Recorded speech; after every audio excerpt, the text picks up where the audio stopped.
Good afternoon, good morning, good night, whenever you are, I hope you are well.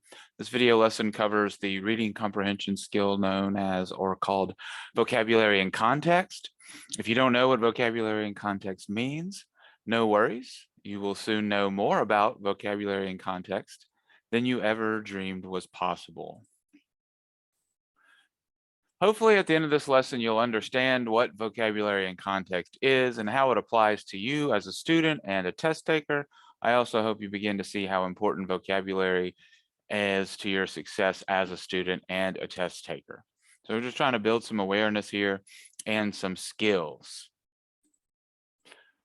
What is vocabulary? The dictionary defines vocabulary as the stock of words used by or known to a particular people or group of persons. It is also defined as the words of language. In other words, ha ha ha ha, your vocabulary is the words that you know, either by definition or you know how and when to use certain words, and that is in context. Why would the words that you know and understand be important to reading comprehension?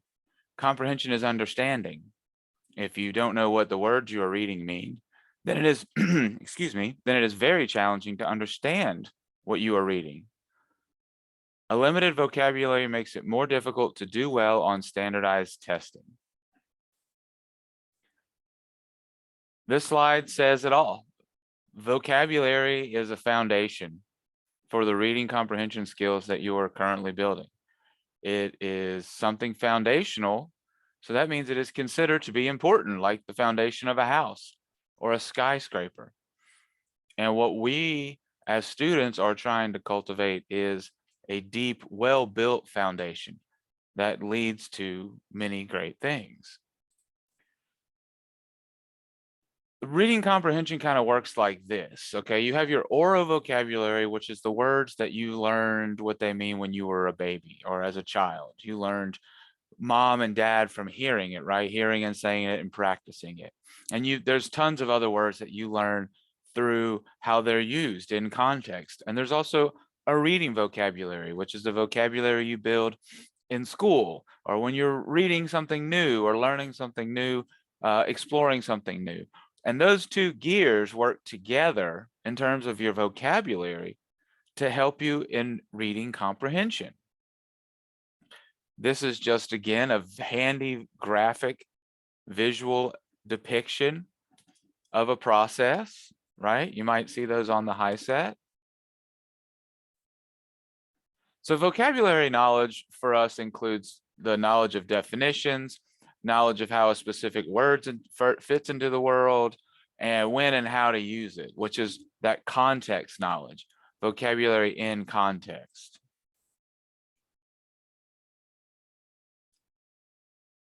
Okay, that sounds great. But again, what is vocabulary in context? Well, think of it this way. I couldn't possibly teach you the definition to every word you might ever see in your life. I mean, I feel like I'm always learning new words myself. So vocabulary development is something you are never completely done with. There's no job's over. I've learned every possible word. Fun facts about English: of all the languages in the world, English has the largest vocabulary with about 800,000 words. On top of that, about 4,000 words are added to the dictionary each year. So think about that, folks. Like, there's no way you could be taught the definition of every word, but there is a skill, and that is being able to identify of the definition of a word. And it doesn't have to be the dictionary definition of the word, but how is the word being used in context? So in the interest of time and getting on with things, there are some shortcuts or clues that you can use to help you determine the meaning of a word within a certain text or passage.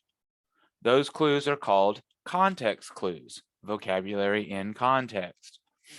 We use context clues to help us determine the general meaning or definition of a word. Now, you may or may not be familiar with context clues. You may have heard of it before. The point of this introduction isn't just to familiarize you with context clues. It's to show you what to look for when you are reading so that you can begin to identify these context clues on your own.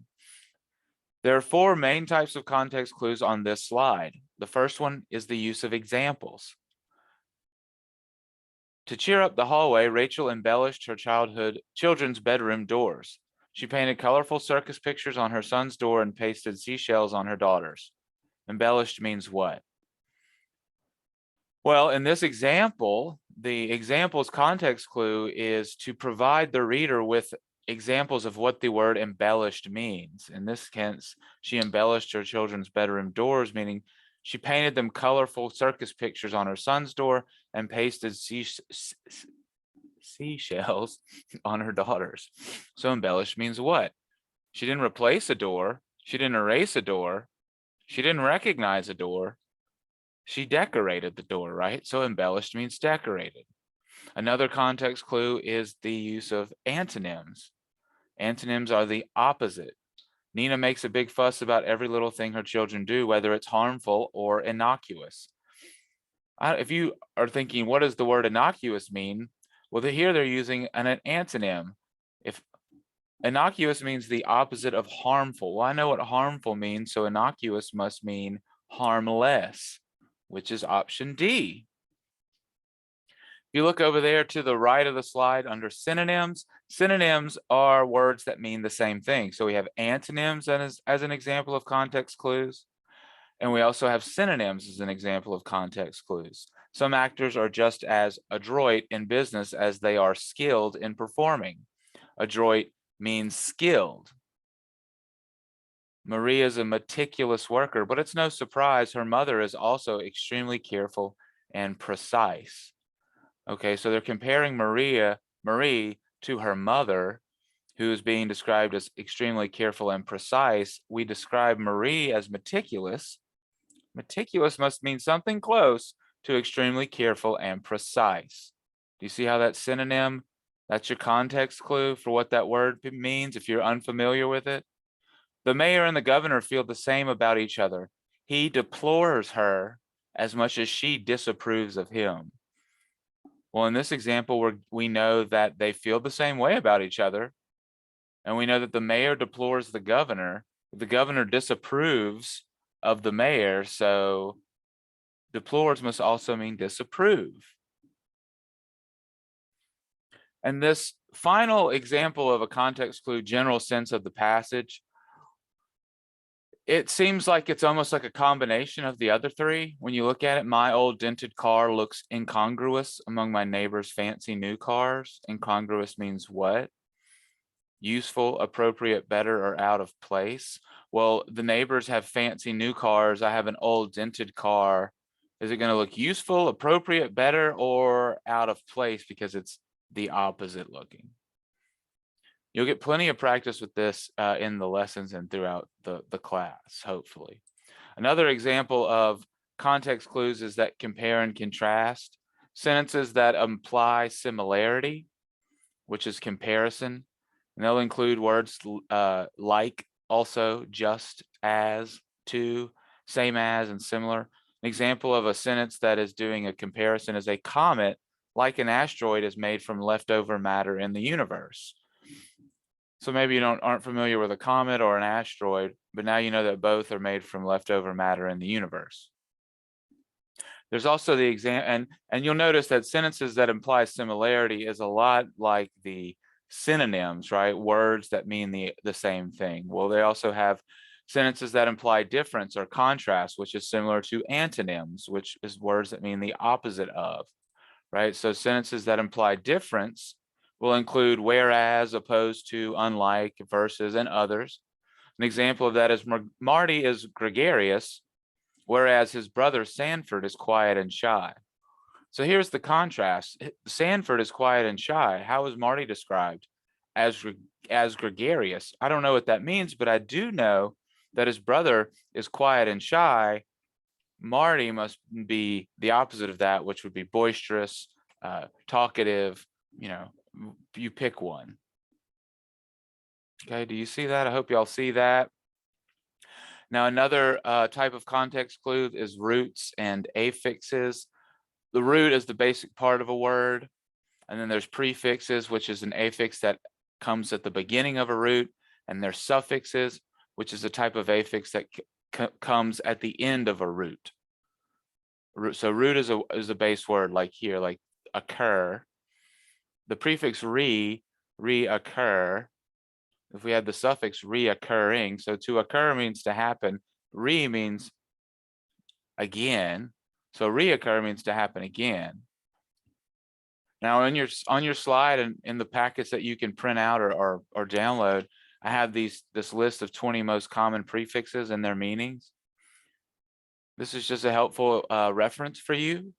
If you're unfamiliar with the word, look for these prefixes to help you. You can see again, as in this example, reoccur, or look at before, preview, so see before,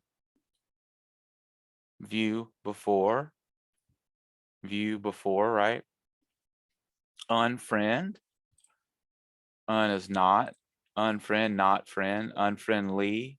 Well, if we look at suffixes, the ly suffix is to say a characteristic of, it means to be like. So here again, introduction to the 20 most common suffixes and their meanings. You might want to just keep these handy while you're working on assignments or preparing for the test. It's very helpful. So some example questions that you'll see on standardized tests. What does the word blank mean as used in the passage? What does the word blank mean as used in paragraph 2 or 3 or whatever?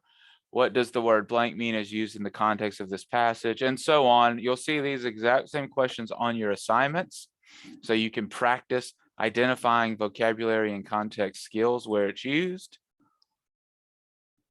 Make a habit and be intentional about looking up definitions, synonyms, or antonyms in your daily life. There's nothing wrong with not knowing something.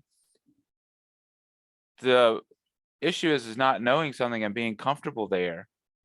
Pick up the free access to the dictionary and thesaurus that I've provided in the class. Look to that Google Classroom, that same classroom, for opportunities to practice this and all the other skills we've covered. I thank you for your time and your attention.